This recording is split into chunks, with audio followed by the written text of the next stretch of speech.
In this group module section, we'll explore things such as the first credit scores that ever came out, which were invented as an algorithm by two mathematicians named Bill Fair and Earl Isaacs. They established FICO, which was a tool that the banks could use to best measure and determine someone's likely credit worthiness to be used as a consideration when deciding to approve or deny requested loans or lines of credit. Since then, FICO has made repeated updates, many times each year, and done so in a manner as to sell new updated software to essentially pressure a lot of the credit-pulling wholesalers, such as Credit Plus, Credit Technologies, Math, Advantage Credit, and many more, as they are the ones who furnish credit reports as middlemen to banks, auto dealerships, apartment complexes, etc. These credit report wholesalers are heavily marketed by FICO to simply keep purchasing the updated software changes so that FICO can make more and more money. The credit bureaus, though being just as greedy, decided to create their own scoring system, and they named it the VantageScore.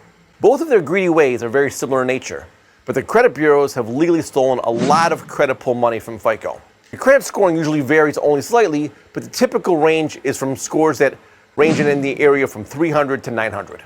We also explore things such as a lot of information about credit inquiries. There are 4 types of credit inquiries, and you will learn more about that in this section. The 4 types of credit inquiries are account review, promotional inquiries, standard, and self-pull. Also remember, if you wish to sue a creditor for an inquiry because they didn't remove it in a timely fashion, then to have any significant cause of action, typically you have to prove something in a court of law called damages. In order to prove damages for a large sum for a verdict, it usually means that you would need a separate creditor to testify that this extra inquiry or extra inquiries was a major key determining factor in turning you down for your applied loan. You can see where the leverage can have a little stickiness to it if you don't have your T's crossed and your I's dotted. We also covered this in a set of modules later on how to keep your credit inquiries at a minimum, especially if you are shopping around and you don't want your credit to be penalized for being a smart, thrifty shopper.